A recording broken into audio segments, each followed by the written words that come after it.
कश्यप दिति के माध्यम से दो पुत्र हुए थे, हिरण्याक्ष हिरण्यकश्यप। हिरण्याक्ष का वध हो जाने के बाद हिरण्यकश्यप प्रभु से बैर कर लिया, अपने भाई का बदला लेने के लिए तपस्या करने लगा, घोर तपस्या किया। ऊर्ध्वबाहो नभो दृष्टि, हाथ उठा करके आंख आकाश की तरफ देखते हुए कठोर तप किया है। शरीर पर दीमक लग गई, ब्रह्मा जी प्रकट हुए। ब्रह्मब्रू ही मांग लो वरदान, बोले अमर बना दो ब्रह्मा जी। ब्रह्मा जी ने कहा हमारे रजिस्टर में ये वाला वरदान नहीं, तो फिर आप क्या दे सकते? बोले मृत्यु से बचने का जो भी तुझे चाहिए सो ले ले, पर अमर नहीं बना सकता।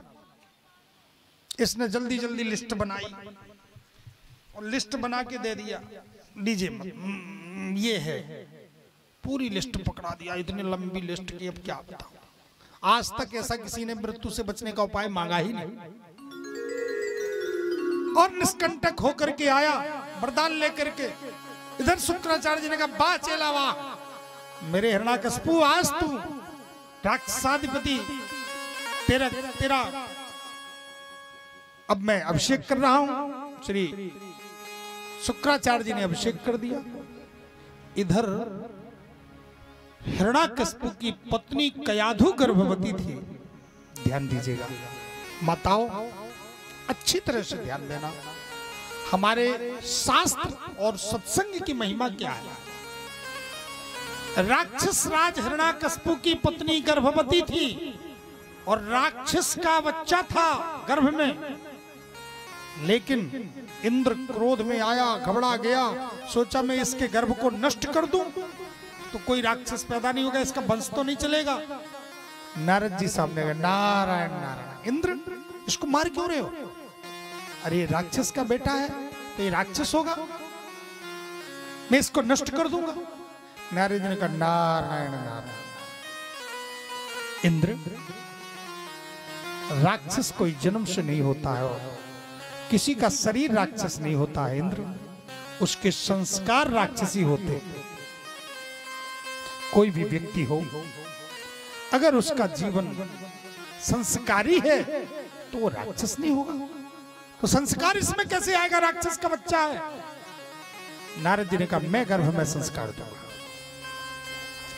देखिए हमारे शास्त्रों की महिमा और गुरुजनों की महिमा कि राक्षस के बच्चे को गर्भ में श्री नारद जी ने शास्त्रों का सत्संग दिया तो राक्षस का बच्चा भी भगवान का भक्त बन गया गर्भ के अंदर। ये है शास्त्रों की, गर्भ के अंदर वो संस्कार पड़ गया। इसलिए हमारी भारतीय संस्कृति में 16 संस्कार होते हैं। बताओ, जिन 16 संस्कारों में गर्भाधान संस्कार से लेकर अंतिम संस्कार तक, इन 16 संस्कारों में गर्भ के समय 3 संस्कार होते हैं। जब गर्भ में शिशु रहता है 3 संस्कार होते हैं।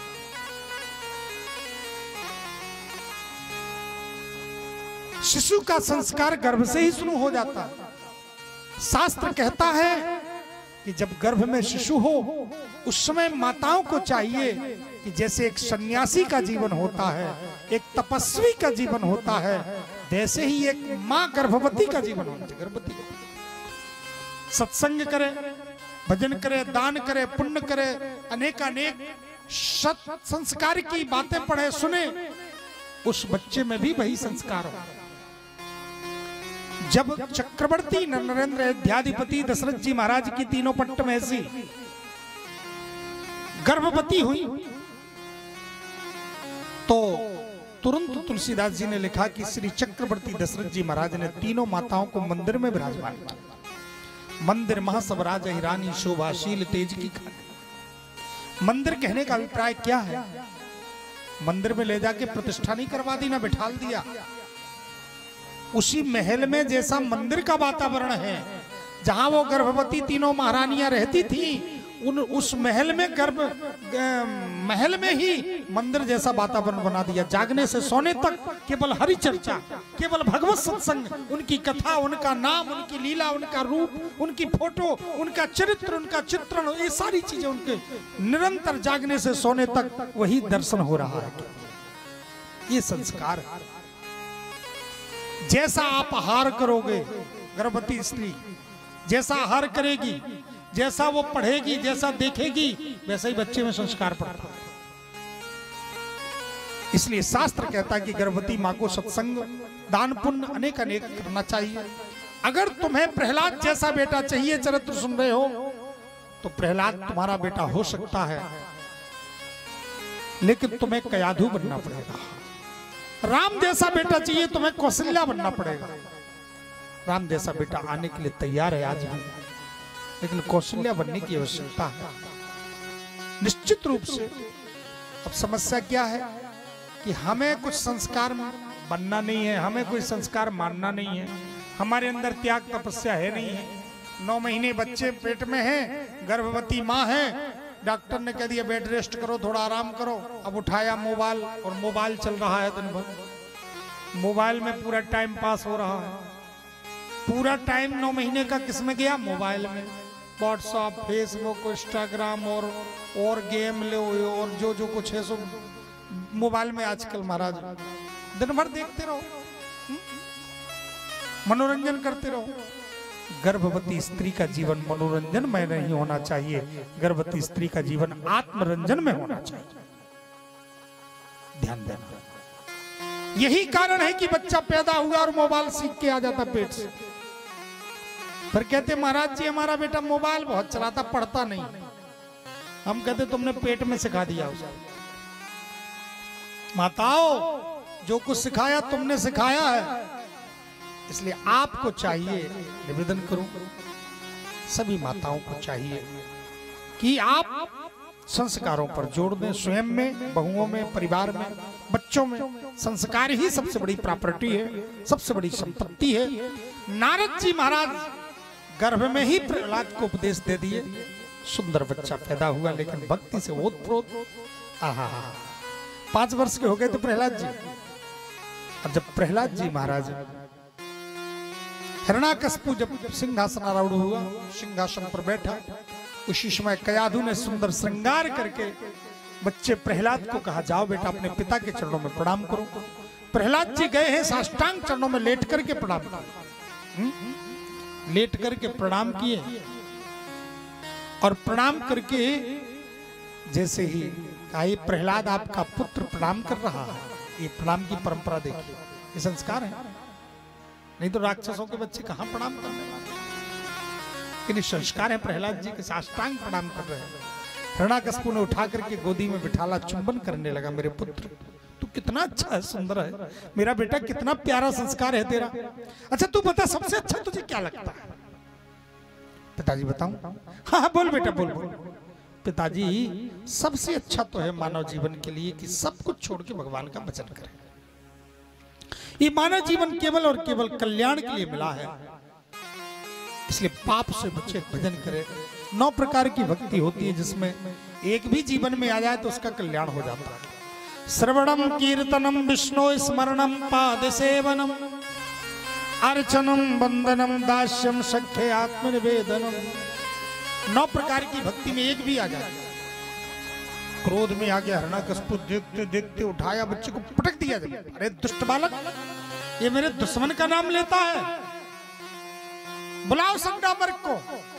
शुक्राचार्य जी के 2 बेटा थे, आतंकवाद का स्कूल चलाते थे, जैसे इंग्लिश मीडियम होता है ना, अनेक अनेक स्कूल तरह तरह के होते हैं, ऐसा कुछ नहीं। तो एक वो आतंकवाद का भी स्कूल था, उसमें छल कपट की विद्या सिखाई जाती थी, राक्षसों को राक्षसी विद्या। भाई जो जैसे होते वैसी विद्या सिखाते, पंडित जी लोगों को पंडिताई सिखाते, राक्षसों को राक्षसी, उनके सबके अपने अपने स्कूल होते। तो इनको अब ये हिरण्याकश्यप के जो दोनों महाराज विद्यालय चलाते थे, बड़े बड़े राक्षसी विद्यालय, शुक्राचार्य जी के दोनों बेटे प्रहलाद जी को लेकर के गए और जाकर के उनको पढ़ाए। लेकिन नारद जी के चेला को कौन पढ़ाए, तो स्वयं पढ़े पढ़ाए हैं, कोई साधारण गुरु के शिष्य थोड़ी। इनको तो कोई नहीं पढ़ा पाए कोई गुरुजी। ध्यान देना, जब ज्ञान आपका परिपक्व हो, जब गुरु का ज्ञान परिपक्व हो और आपके गुरु के प्रति निष्ठा हो, तो आपको कोई नहीं डगमगा सकता। डगमगाएंगे तो आपकी निष्ठा जब डगमगाएगी तब आप डगमगाएंगे। आज श्री ध्रुव जी महाराज, श्री प्रहलाद जी महाराज के सामने अनेक अनेक उदाहरण दिए, खूब पढ़ाया, लेकिन प्रहलाद जी ने कुछ नहीं पढ़ा। एक दिन संडा मर्ग चले गए बाजार में, तो प्रहलाद जी ने सभी बच्चों को खड़ा कर दिया, बच्चों ये तुम लोग जो छल कपट की विद्या पढ़ते हो, इससे तुम्हें घोर नरक में जाना पड़ेगा। और नरक में जाओगे तो वहां कोल्हू में पेरे जाओगे, वहां तुम्हें ही तुम्हारे शरीर को काट काट करके खिलाया जाएगा, तुम्हें कोल्हू में जोता जाएगा। अनेकानेक जब बताया, ये बच्चे कांपने लगे, महाराज ये प्रहलाद जी तुम्हें ज्ञान कहाँ से आ रहा है? बोले हमारे गुरुजी हैं नारद जी, उन्होंने बताया हमको सब कुछ।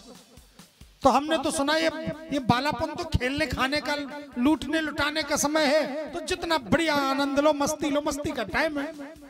प्रहलाद जी ने कहा ये भूल जाओ कि बुढ़ापा भजन का होता है।